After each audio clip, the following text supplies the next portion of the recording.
For those of you just joining in, live stream, Instagram, Facebook, Tulsa. This is another edition of Tulsa Talk Thursday. Myself, Ernestine Morrison now. Oh, you know what? I think I said Ernestine Johnson earlier. Ernestine Morrison now, co-owner and CCO of the Tulsa Real Estate Fund. Thank you for joining.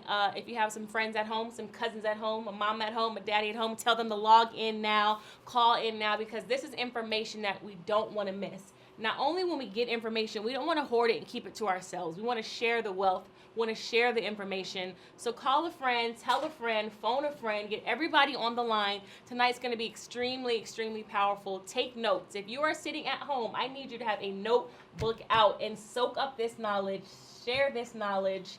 We're about to get it popping tonight. Tulsa Talk Thursdays. King Mark Whitten is in the building with us. King Sean Harris in the building with us. King Jay Morrison, my king, our visionary, our founder of the Tulsa Real Estate Fund, will be joining us shortly. So it's going down tonight. King Mark, you're on? One moment, Queen. Alrighty then.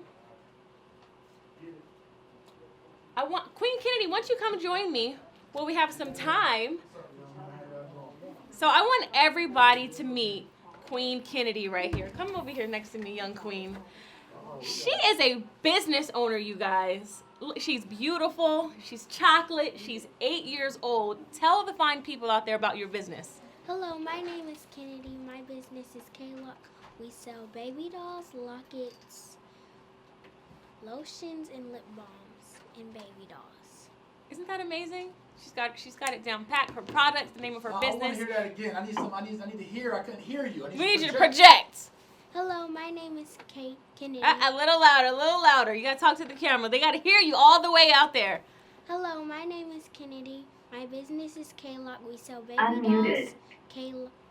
We sell lotion, lip balm, and lockets. Nice. And I am wearing her blue raspberry lip balm right now, which smells amazing and it feels smooth. So she came in bearing gifts and gifted me one. You can find her products on her website, klockproducts.com. Support our young queen, support our young entrepreneurs. This is our future leader right here. This could be our future president right here. So let's support our youth who are doing amazing things. Thank you. You're welcome. Thanks for joining us and thanks for telling us about your business. You're welcome. All right, King Jay Morrison has just walked into the building. Started. So we are about Q&A to session has started. We're about to get started. Question, please press *6 on another edition of Tulsa Talk Thursday. Can I have my seat? You absolutely Please, can, Mr. King. Morrison. You absolutely can, All right, Mr. thank Morrison. Unmuted. All right. My rightful spot on the throne. What's up, family? Happy Morrison Day. The Morrisons. Welcome to another episode of Tulsa Talk Thursday. Apologies, I was a little late. I've been in the flow today. Just got finished with one of our coaching clients here in Atlanta. Actually worked with 4 coaching clients today and really inspired and invigorated because we're breaking down wealth building strategies, which is what we're kind of doing on a daily basis and what tonight's call is about. And I'm watching the more people that I interact with and we interact with, the better that we get and the better I get as a coach and offering these strategies that I'm seeing work, that have been working, and that we have not had access to. And that's one of the biggest things I talk about in many Jay Morrison Academy lectures. You may see your corner class lectures. This strategy, I've mentioned it 4 or 5 times today, and I want to give it to you all real quick before we get started. Part of our strategy is this. As entrepreneurs, as business owners, whether that's in real estate or any other field, your objective, and all of us start off working in our businesses, figuring out the operations, figuring out the kinks, figuring out our business model. And then our objective is to work from being in our business to work our way out of our business so we can work on our business, right? That's your goal, is to be able to create enough momentum, enough energy, get enough partners and staff, and be the expert at hiring experts. So you have people like Eugene right here who's doing our microphone, getting my sound right, and Javier over there on the editing, and Avery back there on digital marketing. We have people who are experts at what they do, who are helping you to facilitate your vision while you work on your business, creating new contacts, finding out any gaps in your business, and just perfecting your business model and your hopefully your revenue. And so the next strategy from there we talk about is knowledge plus credibility equals influence. And I believe that knowledge is simply your research and you obtaining and digesting new strategies and new information. Credibility comes in two parts. Credibility is either your resume, speaking to what you have done and accomplished, or credibility comes from your perception. So you could be new in a business, but still come across credible based on how people perceive you and the images and the branding and what you show the world, right? And from that credibility, either through resume or perception or both, and that knowledge base you gain, from those two things, you then gain influence. And so from that influence, you then as an entrepreneur or investor or developer, from that influence, you then have this credibility, of course, and you're able to be the go-to person for those in your network, meaning starting with your family and friends, and then your friends of friends, and then strangers. And that's really like the approach we take towards entrepreneurship is about us networking, meeting new people, but being influential because we are credible through either resume or perception or both, and then because we are knowledgeable. So when people know you know what you're talking about, and they know you look the part, smell the part, and you have the resume, people are more likely to do business with you, and then you are able to grow your businesses and therefore start to build generational wealth. And Ernestine did it in her business, Selfish Swank, as she was knowledgeable about fashion. She was credible because she's fashionable, and she looked the part. And then she started to build a client base of some of the most top A-list stars and sports figures in the country. And now from that, she's a go-to person within her sphere of influence, her family, her friends, her clients, friends of friends. And that even spawned into her being influential in other areas and advising clients on investments and other opportunities. And again, it's just how we grow. So I want to just give you guys a little bit of, that free game and perspective. And it's what I'm doing as the fund manager of the Tulsa Fund. I'm using that same exact strategy, using all of my knowledge base and strategy base I've gained over the last 12 years, all the credibility that I've been able to amass from the millions in real estate that I've transacted, acquired, developed over and advised on over the last 12 years, the perception and branding and positioning that we've set the tone for as a company, as the first ever Black-owned real estate crowd fund with great marketing, we're told. Using all of that to gain more influence in the industry, in the real estate space. And because of that influence, we are getting some of the best deals in the country without any marketing. Folks are hand delivering, saying, hey, I got this deal. Amazing deals. There's a $3 million profit. I want you to participate because I believe in what Tulsa's doing. I already got the money. I just want to carve out a slot for Tulsa to be able to invest with us as a private equity partner because I want to see you do well. I want to see Tulsa perform. And we've gotten that so many times, hundreds of units that we've been offered to participate in and are negotiating, all because of our knowledge, credibility, and influence in this space. And then me, because I have a great team around me, being able to work on the business, build these relationships, and vet these deals because our team is handling the in the business weeds that we have to deal with as entrepreneurs. And so I want to give you all that. So what else we got, honey? I know we have a special guest. We have a special guest. I said my bit. Ernestine Morrison got that right this time. I'm gonna spin it off to King Jay. Wait, who said Johnson? I said Johnson when we first opened, but I corrected it, family. I corrected it. It's only been a week. I'm gonna talk to you when we get home. See, now I'm in trouble. And now I gotta go. Now you gotta go. But I did correct it. I am excusing myself. Good night, family. Ernestine Morrison, your CCO of the Tulsa Real Estate Fund. The one and only. Passing the mic off to King Jay and King Mark, who is now joining us. All right. All right. So, King Mark, can you come have a seat with me, please? No, King Mark's on the phone. Okay, Mark Whitten. Okay, gotcha. Oh, Mark Whitten's on the phone? Yeah, I'm here. What's going on? How y'all doing? Oh, we doing great, King. So, Mark Whitten, I'm going to ask you a question in a second. If everyone doesn't know, Mark Whitten is one of the leading real estate influencers in the country. I've watched him grind his way up over several years in the business as a developer, an investor, and an educator. And even prior to me ever hosting my first real estate lecture or online presentation, I saw Mark Whitten getting busy out of Baltimore, and has been very inspirational. And what I love most about Mark and why I invited him on the call tonight and have been consistently building with him, outside of Mark Whitten investing $10,000 for his, how many shares is that? 200 shares? Right? Yeah. 200 shares of the Tulsa Real Estate Fund with a $10,000 investment. Outside of that, Mark and I have had this this brotherhood where we don't have to talk every 30 days or every week, but whenever we see each other, it's love. When he texts me, I text him. When I'm in Baltimore, I come pull up on him. When he's in Atlanta, he gives me a call. But what I love about it is that many would view Mark and I as being in the same space and being competition, and we never treated it like that. It's always been love. And I remember after the Freddie Gray uprising in Baltimore, I was spending months in Baltimore organizing on the ground, and got to build with Mark about Black Wall Street and about our flag and about our unity. And he was just like a sponge and open ears. And I think that's really what built our relationship. And I've seen Mark grow in regards to not just being a real estate guy, but being a community empowerment guy, so to speak, or king. And so Mark, I want to just let you know that from my mouth to your ears, that I've watched your progression. I've watched all those you've inspired. Super proud of you, and thank you for being with us tonight.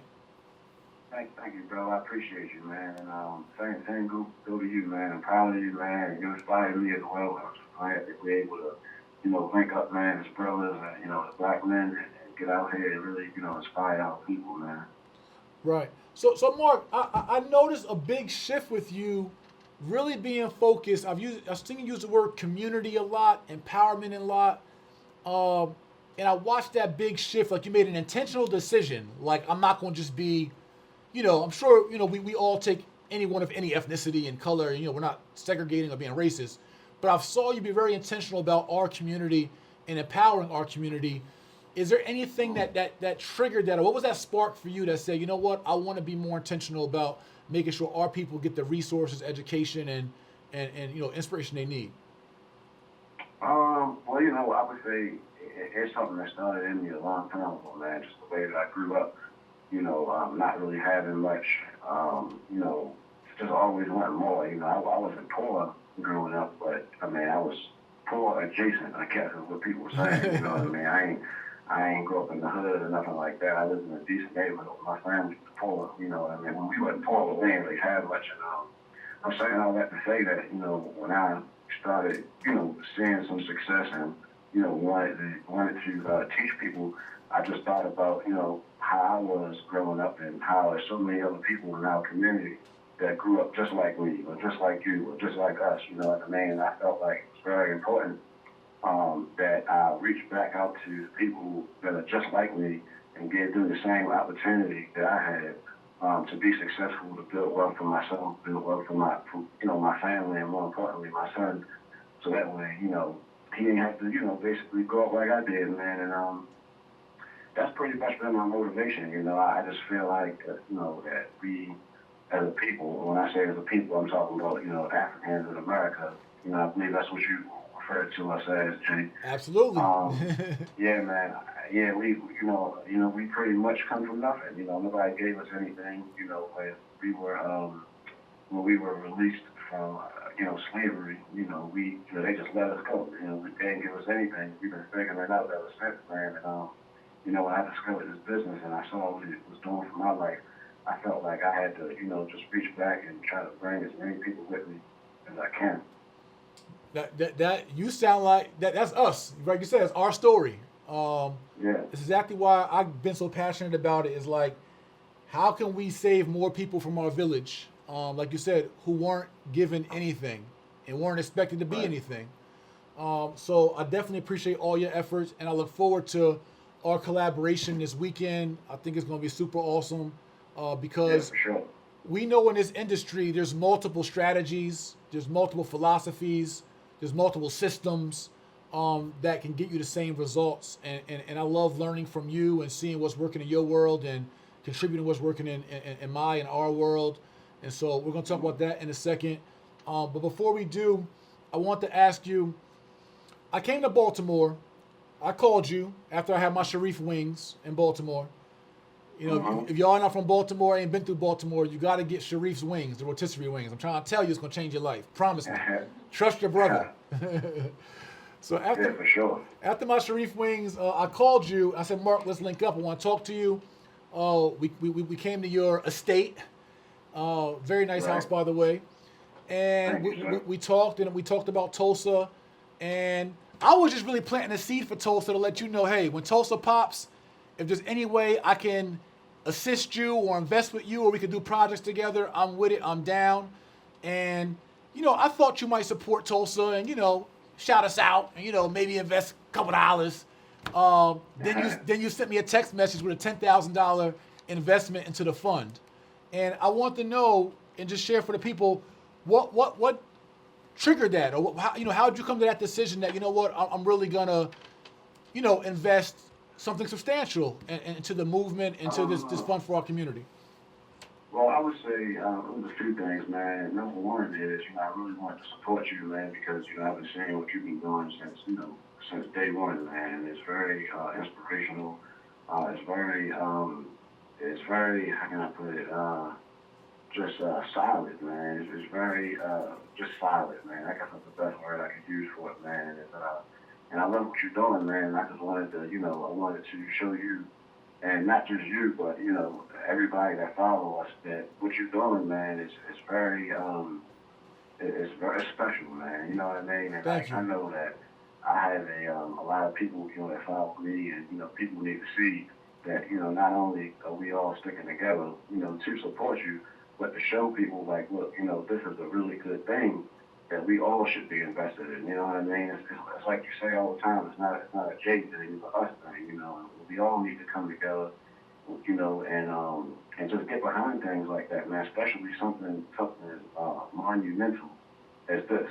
So I just felt like, man, you know, I wanted to really show my support, man, and show, you know, everybody that you know, in our culture, you know, that follows us, that you know, that this is something that, you know, we all need to be a part of, man. And I think that was my biggest motivation right there, to really jump in and, you know, and invest with the fund and just, you know, show my support, man. Absolutely. No, I appreciate that. For everyone who might have just hopped in a live stream or the call, this is real estate investor, influencer, developer extraordinaire Mark Whitten on the line with me. And Mark's talking about his $10,000 investment for 200 shares of the Tulsa Fund. And I'm going to keep it real with y'all. Outside of my wedding and my nuptials this year, when I got support from Mark and from Ramon Tukes and from Greg Parker and from Kenny Rushing, and I'm talking about the top real estate influencers and investors in the country, bar none. And I'm talking about they're texting me and emailing like I ain't gonna lie, I'm keeping it 1,000. Y'all know, like, listen, everything on the table. I expected some support. And, you know, again, these guys and these kings, aren't just investors. Many of them teach, as we do in the Jay Morrison Academy. They're educators, they're coaches. And so we're all in the same industry, right? And we have this kind of, you know, sometimes we'll collaborate here and there, but I won't say that we've all been locking arms and, you know, have been this united front of black men in the real estate industry. We haven't necessarily been that.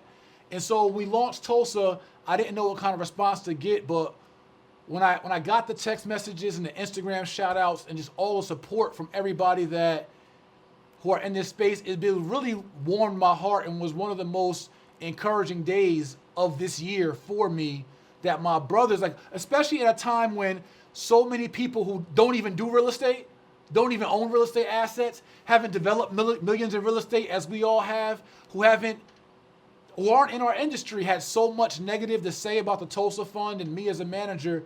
To see those who are in my industry, who are my peers, stand up and say, Jay, we salute you. It wasn't even we support you. It was like, Jay, we salute you. We like you say, we're inspired by it. And to see so many black men be like transparent, non-ego driven and all that, it really, as an activist, as an entrepreneur, and as an African man in America, it really was one of the warmest days, again, for me this year. Like, that meant a lot to me. that, nobody was on the ego stuff, nobody was on I'm still getting love. And then again, Mark and others just didn't back it up with words, but he literally put his money where his mouth was. And that's the spirit of Black Wall Street. It wasn't O.W. Gurley, the founder of Black Wall Street, buying the first 40 acres and him doing it by himself. It was him doing it, and then other investors and developers saying, all right, I'm with it, let's go. And so, Mark, you really led by example with that action and with all your, vocal support, and I appreciate it. No doubt, Ken. No doubt, man. Anytime, man. Yep. So this weekend, Mark and I are hosting an event, a webinar, so everyone can watch it. It's not just limited to your participation here in Atlanta or in Baltimore, where Mark's from. It's going to be a live stream webinar where Mark and I are going to be talking about how anyone can find deals, fund your deals, and multiple ways you can fund real estate deals, and flip those deals for profits. And so, Mark, anything you want to relate to those on our Tulsa Talk Thursdays about what they can expect if they register for this Saturday's event, Jay and Mark Whitten Live? Yeah, I mean, what I can tell you is this, anytime that I teach a class or whatever, the first thing and the most important thing that always crosses my mind on my agenda is to make sure that everybody leaves knowing exactly what they need to do step by step to really get out here and start making money. So if you never took any of my classes, any of my trainings, you definitely don't want to miss this one, because I'm telling you, I'm going to talk about some new things too that I haven't discussed before, some new strategies. And you need to be on here. I mean, that's if you're serious, you know what I mean? Because like I tell people all the time, real estate is 5% of the game. The rest is, the other 95% is your mindset. Because you got to get up, you got to be really ready, ready and willing to learn, and more importantly, to take action, because I'm not going to hold anything back. I'm going to give you exactly what you need. So I don't want you thinking like this is, some, class that you're going to sign up for and you're just going to get a little bit of information and then think that you got to pay more to get out here and make money, because that's not going to be the case. You're going to learn exactly what you need to do to get out here and start making money. And at the end of the day, it's like, if you don't do it, then, that's on you. You know what I mean? That's on your mindset. I would recommend that you go pick up a book, or pick up some books on just growth and mindset. I recommend this one book I read. It's called Key to Yourself, and the author's name is Bernice J. Bloodworth. So I would recommend you get that book anyway, because I'm telling you, it'll have you on fire. It will get you really geared up to take action on whatever you're doing, especially when it comes to business and this real estate that you're going to learn on Saturday from me and Jay. So, that's all I really want to tell everybody, Jay, is that just know that there's not going to be something that you're going to get on and not learn nothing that you can really go do right away. This is stuff that you're going to be able to go do right away and start making money. But again, it's up to you. It's going to be on your grind. You know what I mean? You got to put the work in. We're going to give you all the game, but you got to go put the work in. And I can almost guarantee, I can't guarantee nothing, but I can almost guarantee that if you're serious about it, you're going to make money. And I mean, you can go, look me up online. You'll see all my student testimonials. In fact, I think we got testimonials from Jay and both of me and Jay actually on the website. So you'll see those when you go sign up. You'll see that this is for real. And, we ain't playing around. So this whole educate the community, empower the community, we serious about this, and you're going to see. Absolutely. Yeah, and that's what I've been saying to people all day is like, understanding real estate strategies on all levels gives you the opportunity to write your own ticket, to not worry about how you're going to feed your family at any day in life once you understand these strategies. You literally could put yourself in position to always create money out of thin air. And I can vouch. That's why I brought and asked for Mark or accepted Mark's invitation to do this webinar together, is because we did one, I think maybe 2 years ago. And Mark gonna give it to you all. I mean, I'll pour in, I'm passionate, I'm loud. Mark is going to be super thorough. He gonna give you every strategy he knows. It's not the fluff stuff just for an upsell. It's about us preparing you. Because what we know is that if we give you real solid information, real action steps, and real strategies you can use, you're always going to support us anyway because we offer so much value. So we don't got to shortchange you on the value for you to support us in other endeavors. I think that's why many of you are on Tulsa Talks, why many of you are TREF investors, because of the type of value that we have given our community over the years. And so, Mark, we got to collaborate on the corner class too. I got to bring you out to one of the cities on the corner class tour. But so we have another guest for us tonight, but I want to encourage you all to register for this event with two of the top real estate experts in the country, tried and true, proven, Mark Whitten, Jay Morrison. You guys go to www.jayandmarklive.com. That's www.jayandmarklive.com to register for this webinar. If you can't make the webinar, which I believe starts at 2 p.m. 3 it starts at 2 p.m. on Saturday, 2 to 5 p.m. on Saturday, a 3-hour webinar with me and Mark Whitten, or Mark Whitten and I. And if you can't make that time slot, there will be a replay for you. So register for it anyway, and then watch the replay if you can't make the 2 to 5 p.m. time slot. It's a webinar for anyone throughout the world. It's international. You can register and learn proven real estate strategies that have set Mark Whitten and I financially free. So Mark, love you, King. Appreciate you. Look forward to seeing you this Saturday.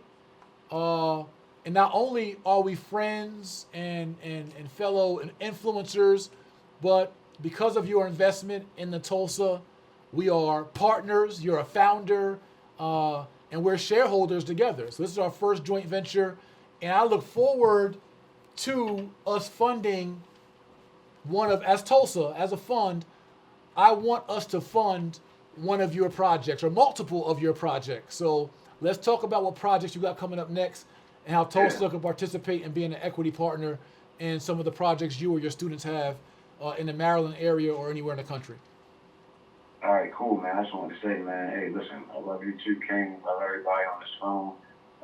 Us as a community, we all got to stick together. We all got to love each other. And we all got to just, strive for greatness, not only for us, but for our future generations. And that's what's most important. So, yeah, man, I look forward to everything. I look forward to building, look forward to doing, business, and just continue to educate our community, man. We all in. We all we got, and we all we need. Yes, sir. Appreciate you, Ken. You guys can follow Mark on Instagram at Mark Flips Houses, right? That's at Mark Flips Houses. Yep. Follow him on Instagram. Any other information you want to leave with, Mark, before you go? You can go to my website. It's realestatemoneyclub.com. Again, it's www.realestatemoneyclub.com. And it's in my bio on Instagram, too. That's at Mark Flips Houses. All right, love, King. Talk to you soon. See you soon. And again, you guys can register for this exclusive webinar with two of the leading professionals in the industry, jayandmarklive.com this Saturday from 2 to 5 p.m. Live webinar, how you find, fund, and flip deals. And look forward to seeing you guys there. So, I know. All right, Mark, peace. We out. All right, King, peace. Love. See y'all on the webinar. Yes, sir. And so we have another treat for our Tulsa Talk Thursday audience. Really special story. Another experienced and successful real estate investor and entrepreneur. Sean Harris is going to be joining us here in the studio. So, Sean, you want to come up, King? Yes, sir. I want to welcome you. How you doing, King Jay? I'm well, thank you. Thank you. How are you? I'm doing wonderful. Oh, wonderful. Thank you so much for having me. Yeah, so we're talking about building generational wealth. People hear me all the time. They see some of our other associates, but it's great to have you come in. You're a TREF partner, Yes. shareholder. You're a founder? I'm a founder. You made the founder deadline? All right. Yes, sir. He's one of our fellow founders. So, King, tell our audience a little bit about yourself, and what brought you here with us tonight. Okay, I'm Sean Harris, and I'm originally from Atlanta, Georgia, and I come from a family of entrepreneurs. Okay. And one of the things that got me so interested in the TREF was my family actually owned one of the first African-American owned hotels in Atlanta. Wow. And where the Grady Curve is now is where their establishment sat. So the 7585 connector actually pretty much eminent domain right through the center of the business. So the city took the properties. Right. So at that point, just seeing the history in my family of entrepreneurs, I just always knew that I had to take the mantle and run with it. Just take the Gotcha. baton and run with it. So, you know, I developed, my parents, they taught me, go to school, get good grades, go get a job. Right. And, you know, as I grew older, I just realized that didn't work as well as it was designed to work. So a better axiom that I like to go by is go to school, get okay grades, and go build a business. Because A students teach B students who always work for C students. And I just looked Say around. that again. A students teach B students who always work for C students. And I was a C student. You know, I just wanted to see my way out. Right. And so when I was 17, you know, my dad, he gave me the choices. Either you can go to school, get a job, or go to the military. So I figured in the 12 years that I went to school, if I didn't figure it out by then, it wasn't too much more I was going to learn as far as basic academia. And I didn't want to go work for anyone because I didn't like being told what to do. So I went to Me neither. I went to the Air Force, and guess what? They told me what to do. But it gave me a great opportunity to travel, get some experience, and just see the world as it was. And King Jay, I remember seeing my base commander. He had been in for 30 years. He was coming up for retirement. And I remember he stuck his chest out nice and broad, and he said, you know what, Airman, if you stay in the Air Force for 30 years, just like I did, you can command the base just like I do. So, as he said that and turned and walked and got into this decrepit vehicle, and I knew where he lived, and I was like, wow, if doing something for 30 years, trading your time for money, led to this, that definitely wasn't what I wanted. So when I got out of the military, I got in law enforcement for a little while, and I started burning the candle at both ends. And I knew that I wanted to be a business owner. I wanted to be an entrepreneur. Both my parents were entrepreneurs, so I saw them burn the candle at both ends. And what that did was gave me the foundation to be able to move forward in the direction of entrepreneurship. Right. So, you know, This is a very intriguing. I want you to look at the camera and speak to the audience because I'm hearing you, gotcha. and me and you will be locked in, and they won't hear. I want to make sure that they hear this and they get this. So continue on, though. Okay. It's a great story. So when I got out of the military, I started an exit strategy before I got out of the military, and I knew at that point that I had to redirect my focus. I had to start educating myself in entrepreneurship. So I did some time in law enforcement, and I started seeing some of my comrades losing their lives, and I realized that this wasn't going to be the future for me because I also realized that I was based on my physical ability to perform. And if something ceased for me to be able to create the income through using my physical ability to perform, which is very easy to become injured in law enforcement, I knew that I didn't have a career after that. So at that point, I decided, I started speaking to one of the other police officers, and I noticed that his lifestyle started changing. He started driving different vehicles, and he moved to a different neighborhood. And I asked him, I was like, what are you doing? And he said, not too much. So I continued hounding him about it, and he saw that my commitment level, I was serious. And at that point, he said, you know, I do real estate. I said, really? I said, tell me more about it. So he initially told me about a home inspector. So I went to school, became a home inspector, and started a home inspection company. You're a police officer and home inspector? Yes. Okay, go ahead. So at that point, King Jay, I started realizing that in just 2 days worth of work as a home inspector, I was making more than I was making as a deputy sheriff. So I was like, Dad always told me, work smarter, not harder. And I realized that, you know, if I could generate income in a 20-hour block of time that it would typically take me 40 or more hours or 60 hours of working overtime, I could generate the same capital. I could then take that money and put it into my own business. So I started kind of taking the money from my real estate, the home inspection business as well as law enforcement, and putting it all into my business because I knew that's what my dream was.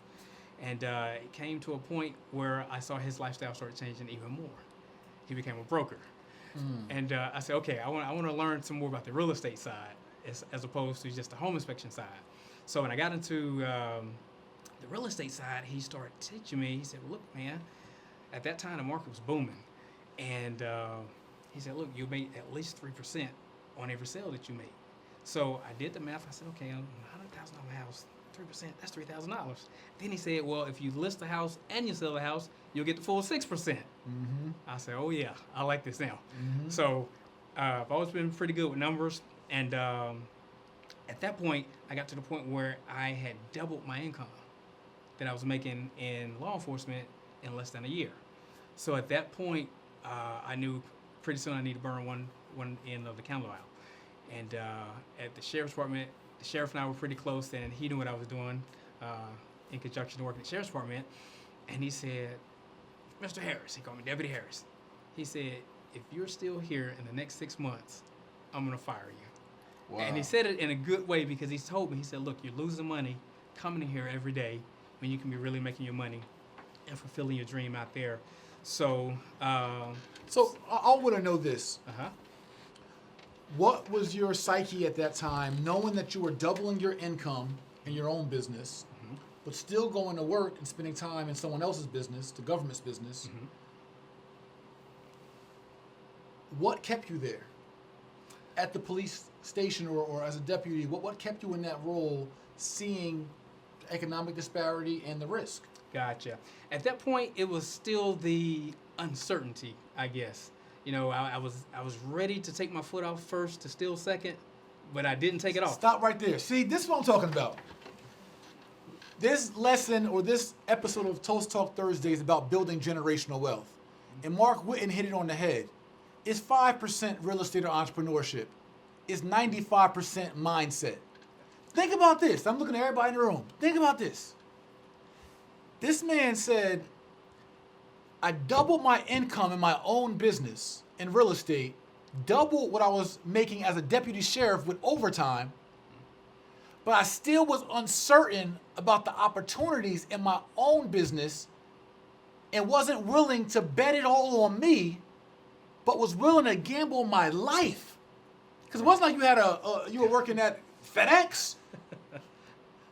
He's working in one of the most riskiest businesses in the world, but he was more certain about coming home at night as a deputy police officer and was more willing to risk his life dealing with what an officer has to deal with than the psychological perceived uncertainty Right.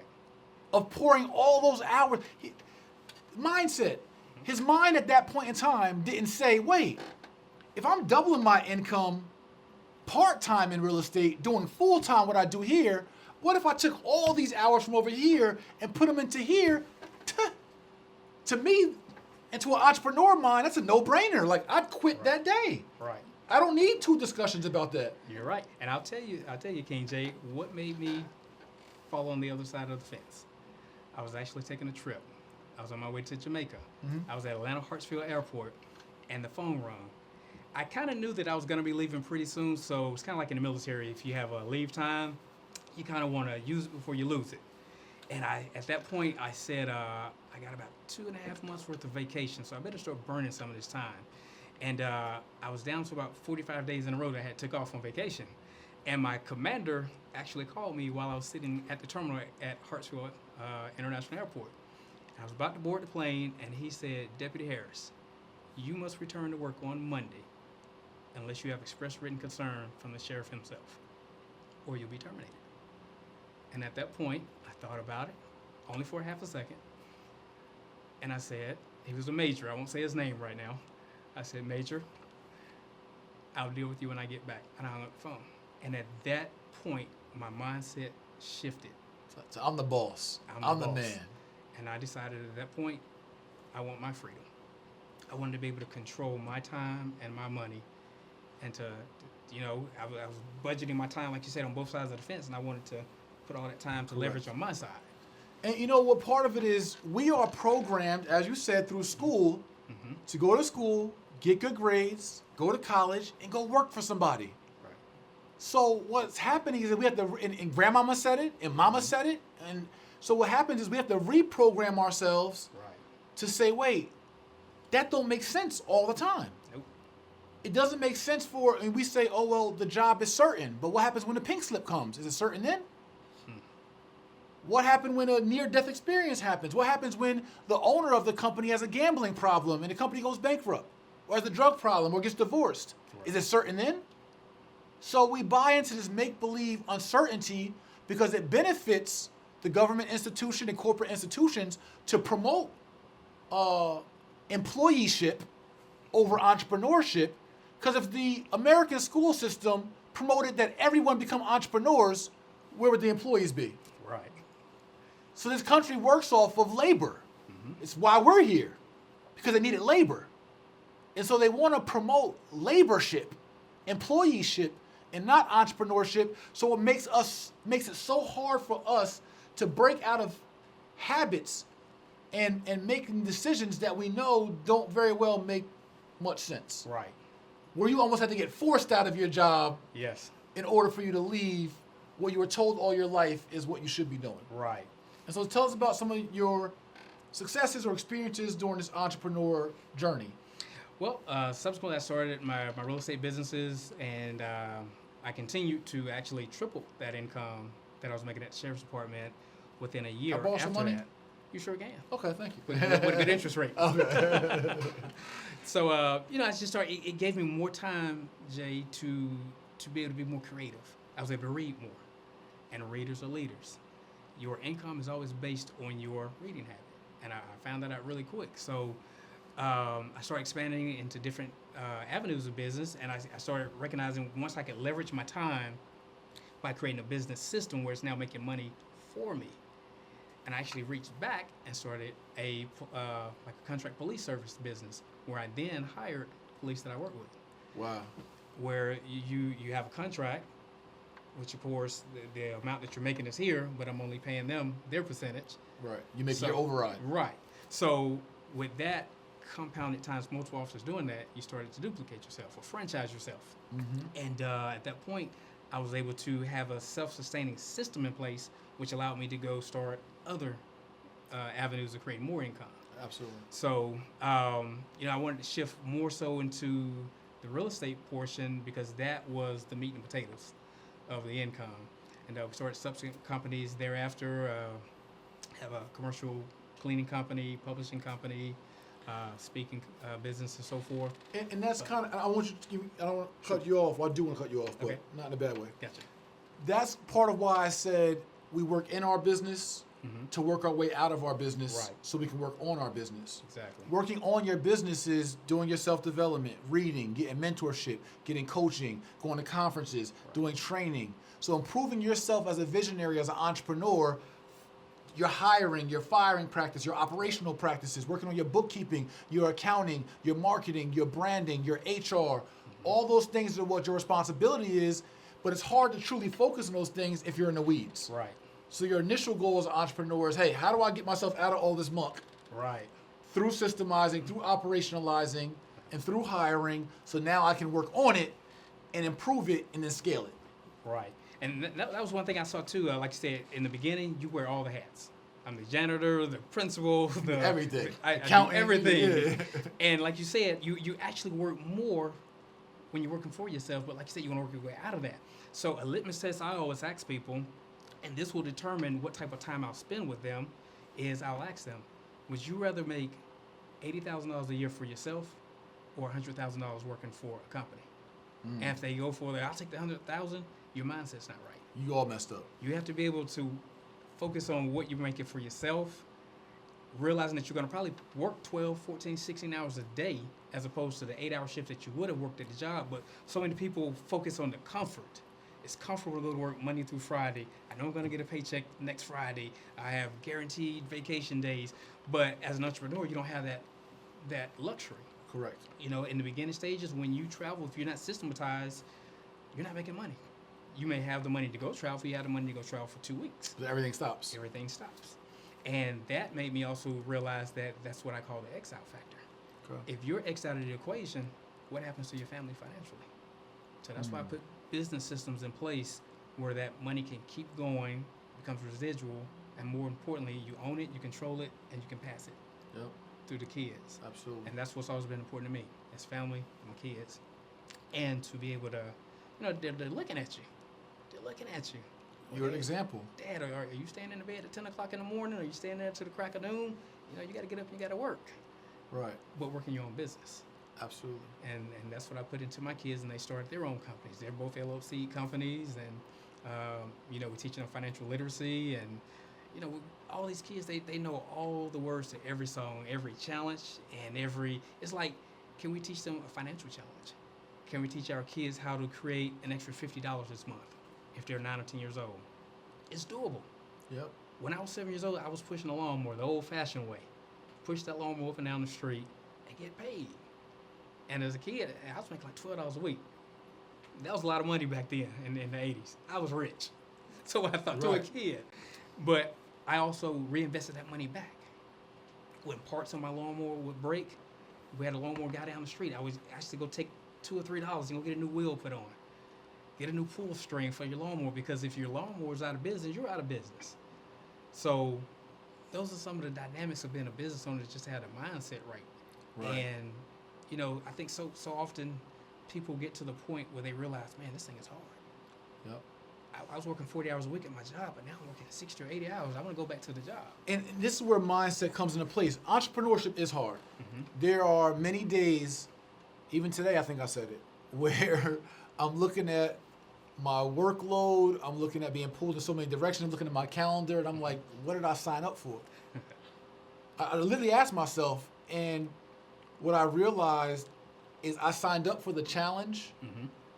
of being the first in my family to spearhead legacy building and generational wealth. Right. And what happens is many of us, and I'm an 80s baby as well, Okay. many of us run from the challenge of being that pioneer or that matriarch in our family to build our family's legacy and generational wealth. Yep. So we say, you know what? That crap is hard. I'm about to go to the club. That's easy. I'm about to go shop. That's easy. Yep. Consuming and spending money is easy. I'm about to work, figure out my shortcuts at my job Monday through Friday, and I'm about to enjoy my weekends. And then you pass down to your children, what, your memories?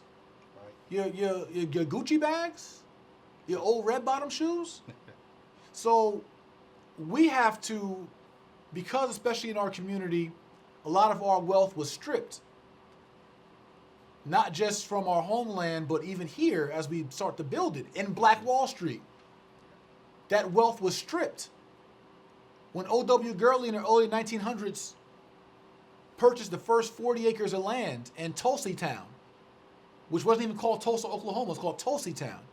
He bought 40 acres of land, and because of Jim Crow, O.W. Gurley only sold land to black people. These black entrepreneurs, including J.B. Stafford, the second man to invest with him, built up 36 square blocks of over 2,000 homes and businesses in Tulsa Town, currently Tulsa, Oklahoma. And they made the sacrifices to be the pioneers to build wealth for our community and build generational wealth. And then that wealth was stripped during the Black Wall Street bombing and massacre of June 1st, 1921.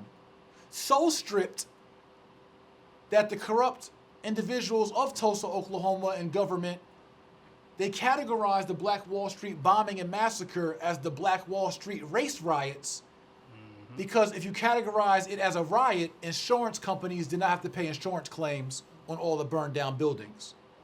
Interesting. So over $2 million of insurance claims were denied in the 1920s, which is equivalent to nearly $30 million today of insurance claims denied because of verbiage, because of wording, riots versus massacre, race riots versus bombing. And so under these conditions, us in 2018, we have some options. Right. We have some intentional choices. We can smoke, party, drink, and BS. We can go on vacations with our girlfriends and enjoy every happy hour after work. We can rent the best condo in downtown Atlanta with the high-rise overlooking the city. Or we can make the sacrifices needed for our family to maybe own a 4-unit on the west side and live in one unit and rent the others out and live for free. Although it's not the most comfortable or luxurious pad, but it's something that's yours, Absolutely. something your heirs can benefit from. And when you talked about your exit strategy, I had that same lesson in my office next door to 2 clients today. Okay. One client had the same concern. He's been coaching with me for over a year. He's about to close on a 4-family house in Newark, New Jersey. But he said, Jay, I really can't be active as a real estate investor because of my time. I'm working 10 and 13 and even 20-hour days doing construction. I said, King, one of your first goals to yourself, and this is, everyone should write this down. All my Tulsa Talk folks, here's your lesson. I said, create a real actionable exit strategy for yourself. Take your monthly budget. How much expenses or money do you expense per month? Say for $6,000 a month you spend on all your bills and your lifestyle you're living for your family. $6,000, $7,000, $8,000, $5,000, $4,000, doesn't matter. I said, save up. Make it your family goal to save up 6 months. This is everyone. You want financial freedom? You want a shot at entrepreneurship? You want to figure out how to break free and start a truly built family legacy? You have to free up your mind and free up your time. I said, King, save 6 months of your monthly expenses. So you have a 6-month cushion to take care of your family. Mm-hmm. You already got a year of training from me. The strategy, the knowledge base on how to invest, how to finance deals, understanding ROIs, purchase ratios, deal syndications, branding and marketing your business, forming your LLC, creating a corporate veil, hiring your team, operationalizing your business. You got the knowledge base right now. Right. Now, if you mix that knowledge base with a 6-month cushion for your living expenses and the freedom of 24 hours a day to be focused on you and your business with your back against the wall, with your kids looking at you to be the hero, you gotta, with your faith in God, supported by the spirit of our ancestors, you gotta ask yourself, do I believe enough in me? Right. Not my general contractor, not my boss, not the major. Do I believe enough in me that with a 6-month head start in all this knowledge and one of the top coaches in the industry, in the world, that I can produce enough income to feed my family for a year and then for a lifetime? Yep. That's your exit strategy. Learn entrepreneurship, learn how real estate investing works, save up enough cushion so that you can free up your time for your family. Read, change your mind frame, and you gotta go put your back against the wall and you gotta take the risk to go build legacy. If it, God forbid, it don't work, then go get a job. Right. Save up again and go do it all over again. It don't stop. But if we don't make the sacrifices and take the risk for our family legacy, then who will? If you don't do it today, are you waiting for your 9-year-old? So you gonna say, you know what? Family legacy ain't on me, y'all. Generational wealth, not my turn. I'm gonna have fun in my lifetime. My babies, y'all figure that ish out. That's what you're saying. If you are of sound mind and body and have the capacity and you don't be intentional about what you've done to start building legacy and generational wealth and Right. businesses, and now have your children already starting and building businesses, Right. so they'll be prepared when they're in their late 20s Yep. Gotta be ready. to build businesses for their children. This is how we break the poverty curse. This is how we bridge the wealth gap. But we have to be intentional about making those sacrifices, and that's, what you did. You constantly are evaluating yourself, evolving, Right. making tough choices, Mm-hmm. and it's not going to be easy, but who said it should be? It's not supposed to be. It's not supposed to be. That's why entrepreneurs are the bosses, because they were willing to do the hard work. Quick story. Yes. Ernestine and I were on our honeymoon, and we were looking into parasailing. I'm not an activities guy. I'll sleep a whole vacation away. I won't leave the room. I'll open a sliding door, and I'll listen to the ocean. I don't need to go outside. But my wife loves to do everything. She wants to play tennis. She wants to parasail. She wants to jet ski. She wants to skip. She wants to ride bikes. So anyway, we're looking at parasailing, and the guys who serviced us knew so much about the business. Okay. Gave us our contracts and to win this and this and this. And she said, "Are you guys the owners?" They said, "No, we just work for a guy." And she said, "Honey," she said, "I wonder why they wouldn't want to open their own business." I said, the key thing that stops people who are knowledgeable from being entrepreneurs and opening their own businesses is they're scared of the risk, the what if it fails, and they're scared of all the upfront paperwork. They don't want to create the contracts. They don't want to create the leasing agreements. They don't want to call the insurance companies. You don't want to do the upfront work it takes to formalize a business. So the person who's willing to do that upfront work benefits from their hard. See, it's the upfront work of entrepreneurship. It's the 4 years of thinking about the Tulsa Real Estate Fund, 2.5 years of research and development and investment into it to now be in position to launch this national crowd fund, the first ever black-owned historic crowd fund. But who wants to do 2.5 years of work without any return on investment for an idea that might work? And that's the mind frame you got to approach entrepreneurship with, is you got to be able to have faith in your vision and your idea and be willing to risk it all whether it works out or not, because your family deserves what could happen if it does work. Yeah. So any other thoughts? And I want you to talk about, I know your daughter was here. Talk a little bit more about some of the companies your children own and what's next for you and your tribe. Sure. My daughter, you heard from earlier, she's 8 years old. The inception of her company came as a result of her being taken from her school by a defects worker, by misidentified her. So when they picked her up, she was missing for like 3.5 hours before I actually located her. As a result, she was so terrified and shaken, we had to figure out a way that we could help her with a coping mechanism. So we launched a business, and I remember that night, she just cried and cried and cried. And she said, "Daddy, I don't want this to happen to anyone again." So we started a business, which was a locket business, a safety locket business. It has the child's name, the contact information, the school, the parent information. And those start selling pretty good.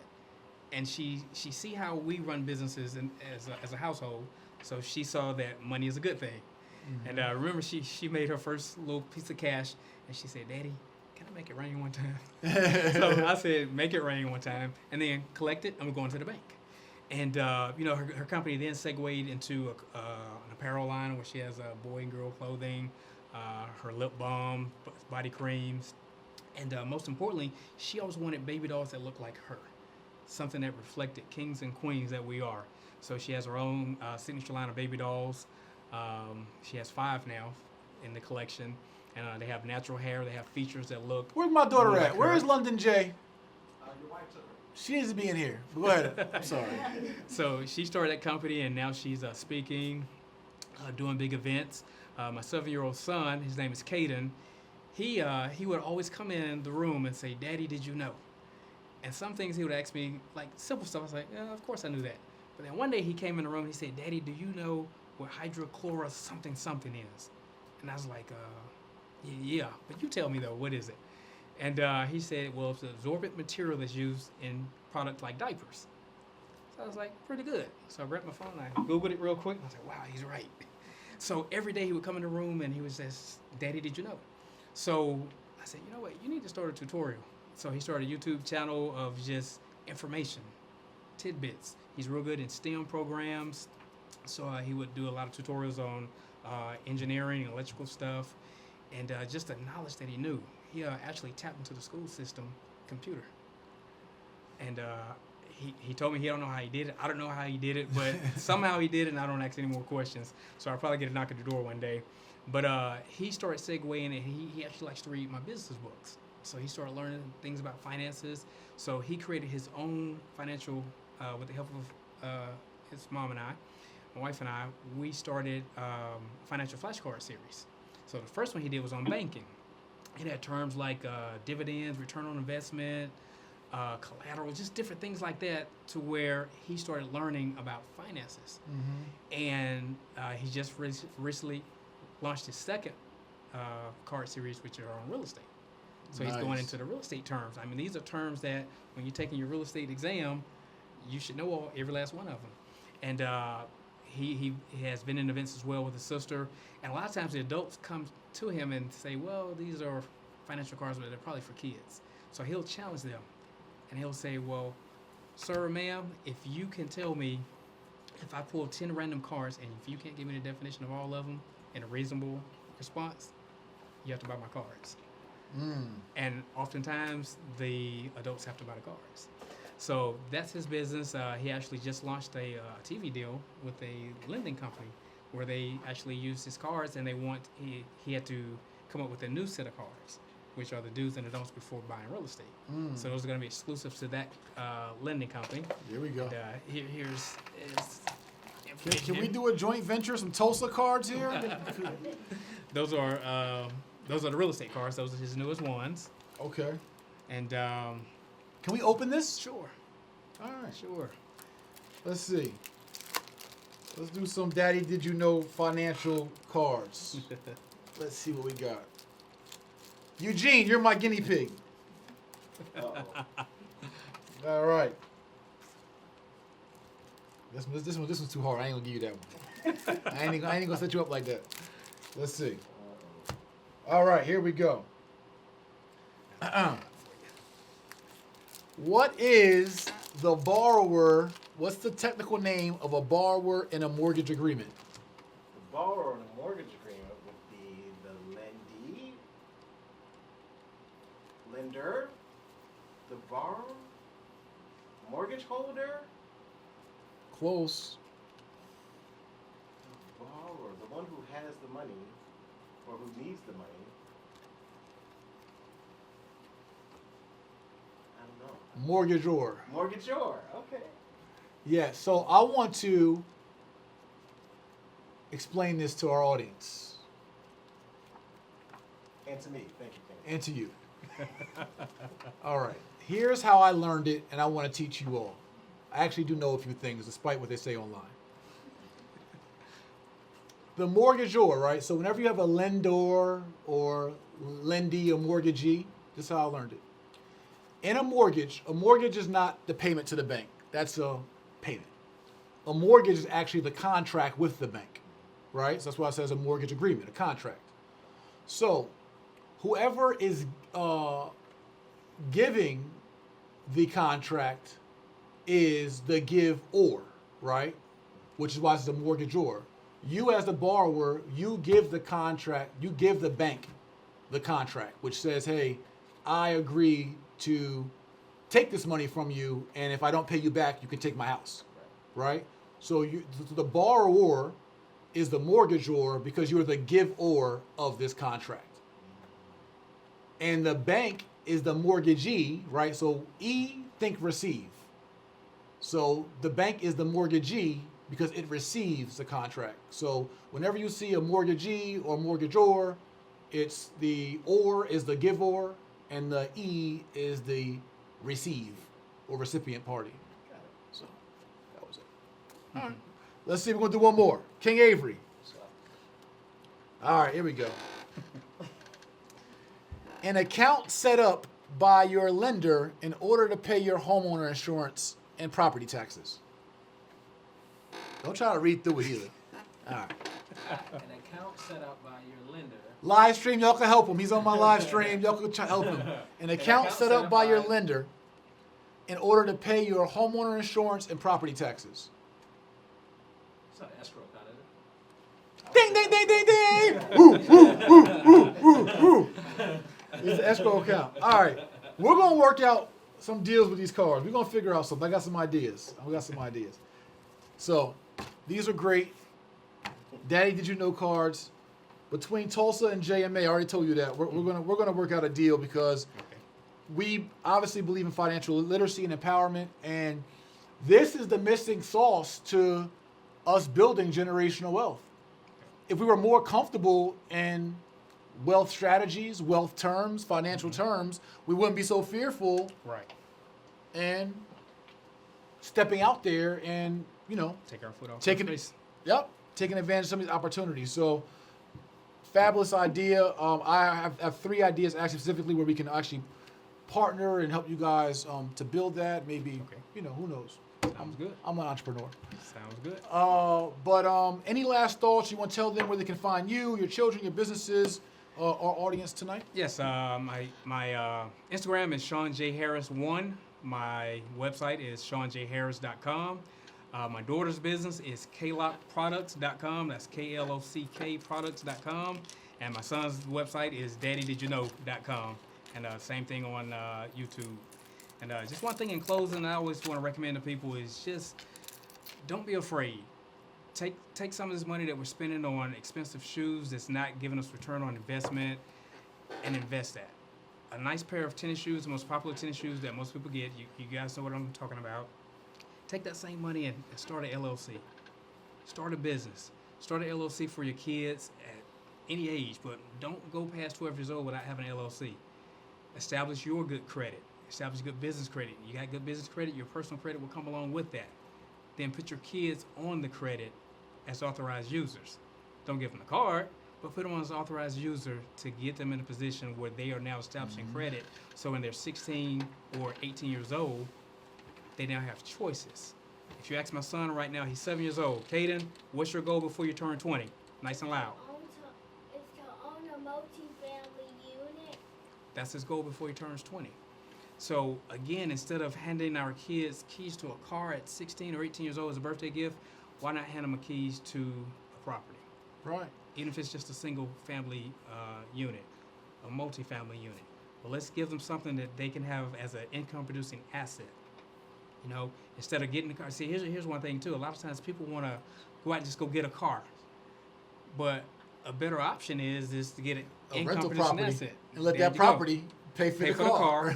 And then after you pay for the car, you still have the property as the income producing asset. But so many people think backwards. It's like they want that immediate gratification instead of having delayed gratification. Because it's easier to have Easier. immediate gratification. It's much easier. But it doesn't build generational wealth. Exactly. So no, we definitely thank you for that. One thing you said that kind of stuck with me when you talk about fear. Mm-hmm. People are scared of a business, scared of investing in real estate. What if it fails? What if it? So outside of saying what if it doesn't fail, that's the easy answer. But if you're concerned about failing as an entrepreneur or a real estate investor or a business owner, consider this. If you don't attempt to own real estate or own income producing assets or businesses, you've already failed. Exactly. So you can try to be an entrepreneur or real estate investor and potentially fail or potentially succeed, or you can not do those things and fail anyway. You've already failed. If you don't acquire income producing assets, businesses, or investments, or real estate assets for your family, you've already failed your family without even trying. So I think it's better that we educate ourselves. I think it's an important part. Learn. I told a client today, what I've learned coming into real estate is just new lingo. It's new vocabulary. Mm-hmm. The rest is common sense. Just learn the vocabulary. Learn what it means and how you maneuver it, and it gets easy at that point. Right. And so, you know, hopefully Sean and his children, his family, the Harris family, can be an example to you others out there. This is something that Ernestine and I talk heavily about in regards to building out the Morrison legacy. Something I'm working on with my daughters as well. Okay. Building their credit, entrepreneurship, owning real estate assets, putting your children on your LLCs, piggybacking credit, etc. These are not complicated things. They're just foreign to us because the school systems in which we come from have intentionally held this information from us. And unless you have a parent who's knowledgeable and willing to share it with you, you'll miss out. Or unless you get some kind of secondary training with coaches, mentors, or schools like the Jay Morrison Academy, or purchasing really cool flashcards to educate you as well. So, Sean, I appreciate you so much for spending time with us. It's like our third time seeing each other. Yes. You've been great. Your family's been great and gracious. Please hold me accountable and us accountable to seeing where we can collaborate and partner on the flashcards or any of your other endeavors. I do have some specific ideas that we can possibly help each other. Sounds good. So we're always into collaborating. That's part of working on your business. Yes. if when you're not caught up in the weeds, you can free your mind up to be creative and think about the angles and opportunities out there in order to continue to grow revenue. And so, again, was a pleasure interviewing you, Absolutely. talking with Thank you. Likewise. Hope you guys got a lot of value from Sean and his family. And I'm going to say some closing words, maybe take a couple of questions, and we're out tonight. So thank you again, King. Thank you, King Jay. Yes, sir. One of our Tulsa founders, partners, and shareholders, King Sean Harris and the Harris family. It's so cool we're able to support each other. Just what our village is about. I do want to mention Tuesday, I believe it's August 7th. Yep. Tuesday, August 7th, we're going to be in Tulsa, Oklahoma, holding a press conference, Ernestine and I, on, what's that? Okay. Yeah, it's a Tulsa Town Hall meeting. We're going to be holding this town hall. It's going to be live streamed, but you all can attend. Do we have the address? Oh, we don't. It's at the Tulsa. We don't have the address. The flyer is on Tulsa's page, or it will be. It's at 8. What's the time is that? 6 p.m. Central, 7 p.m. Eastern. During this Tulsa Town Hall, we're going to be talking about how we saved the original Black Wall Street buildings. It's come to our attention over the last several weeks that the original Black Wall Street buildings of 101 and 102 Greenwood, these buildings that were rebuilt in 1925, but still have the burn marks on the bricks from the bombing and the massacre. These original Black Wall Street commercial buildings have no longer been owned by black people. They've been out of black hands. And they've been, to our knowledge and understanding, mismanaged by whom they've been entitled to. They have not been advocated for in regards to their historical designation. And it is time that we reclaim our ancestral legacy. And so we have a special announcement on August 7th at the Tulsa Town Hall in Tulsa, Oklahoma, where we're going to explain to our Tulsa supporters, founders, partners, and shareholders how we will and how we can save the original Black Wall Street buildings. And I believe that's part of the legacy of this firm and organization, the Tulsa Real Estate Fund. So I want you guys to chime in 7 p.m. Eastern, 6 Central on August 7th to our live streams, or be present at the Tulsa Town Hall meeting. It is open to all. At the 36th Street North Event Center. At the 36th Street North Event Center in Tulsa, Oklahoma. I personally, and on behalf of the entire company and our organization, thank you all for all of your support, well wishes, prayers, investment. For those of you who will make it to our Black Wealth Weekend, August 17th, 18th, and 19th, we'll be unveiling a few of our Tulsa projects. We also have our Jay Morrison Academy National Conference on August 18th and 19th as the second part to our Black Wealth Weekend. Dr. Boyce Watkins will be teaching, as long as Will Roundtree and Isaac Grace and Ernestine to be speaking. My younger brother, Art Morrison, to be speaking. I believe Brandon Wigley will, Roberta Hosky, and others. But outside of these amazing instructors, on Sunday, August 19th, I want to intentionally teach a lesson on how to creatively finance deals, on how to syndicate real estate deals, on how to buy multifamily apartment buildings, and give you guys a lot of the knowledge-based and strategies that I've been implementing and have learned and use, and show you how you underwrite and really evaluate commercial deals, especially in the multifamily housing space, etc. So join us for the Black Wealth Weekend, August 17th, 18th, and 19th at blackwealthweekend.com. I'm also told to inform investors that many of you have gotten documents in the mail from our third-party administrator, ComputerShare. There are some letters in the mail that have been sent to you on managing your TREF account. It's from a platform called ComputerShare that is valid, that is legit. So for all our Tulsa founders, investors, shareholders, please follow the prompted instructions in your ComputerShare envelopes so that you can manage your accounts properly. So that is valid. I want to make sure you're aware of that. I'm also told to be reminded of the special event this weekend, a live webinar. Listen, I can talk for so many hours on real estate investment strategies. There's so much that I or others can teach you. You can't learn a whole curriculum of real estate investment information on a 1 or 2 hour webinar or Tulsa Talk or YouTube video. You guys, we have to get intentional. Like, I've been trying to figure out how to be a better teacher to get you more committed to being taught and understanding that this stuff really works. You can't see it's dark back there, but you can really go by and you're going to see it. I'm going to prove it to you of how you can participate in major commercial assets, multifamily houses, own hundreds of units of real estate, and do it all through creative financing, deal syndications, creative partnerships, no money of your own, some money of your own, no credit of your own, some credit of your own, owner financing, assuming mortgages, wholesaling deals, private lending, hard money lending, soft money lending, traditional financing, VA loans.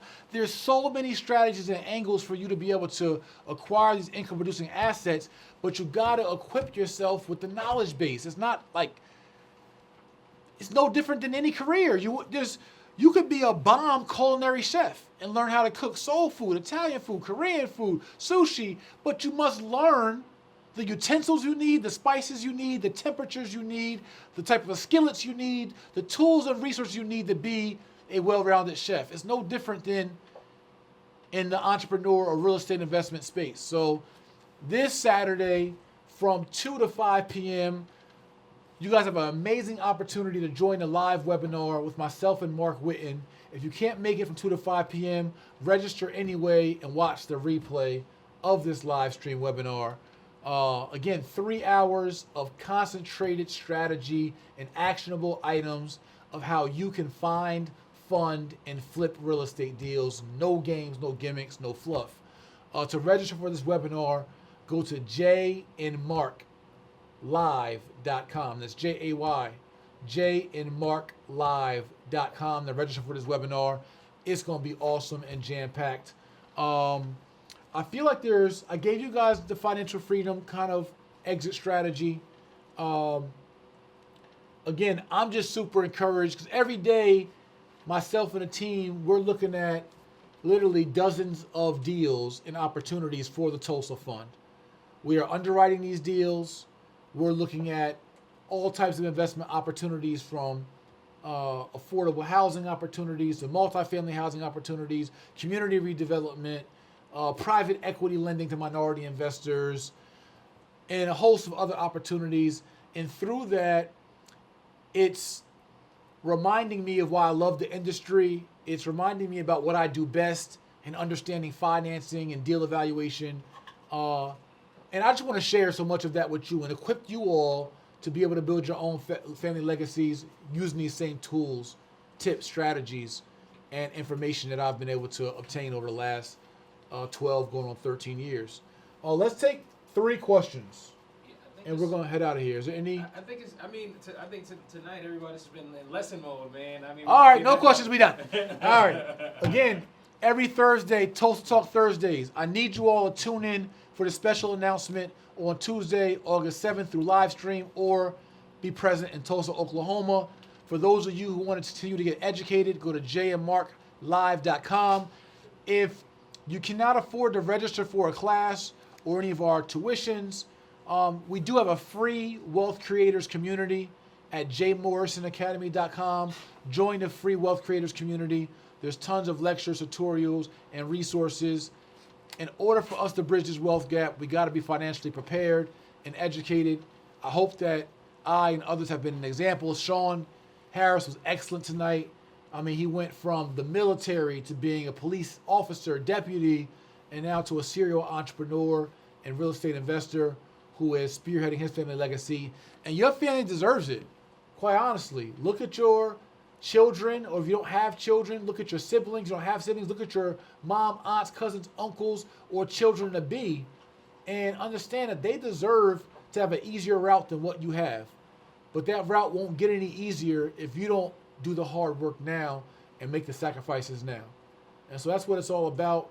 Shout out to my woman, my wife, my new wife, Ernestine Morrison, for holding it down earlier in the show and just being such a great legacy partner to me. Shout out to my heirs, Anna and London. And thank you to all the staff and team and others in the room and in the building. I can't say enough that none of this stuff goes on, doesn't work as seamless as it does without having so many talented folks on staff. I'll mention a few: King Eugene, King Avery, King Javier, Queen Janetta, Queen Tamara, Queen Jasmine, and so many others that help support the facilitation of these Tulsa Talk Thursdays and just allow our company to thrive and allow me to be the best CEO, visionary, leader, fund manager that I can be. It takes a village to save the village. TVEF, Tref Life, the People's Fund, we out. See you guys next Thursday. Thank you.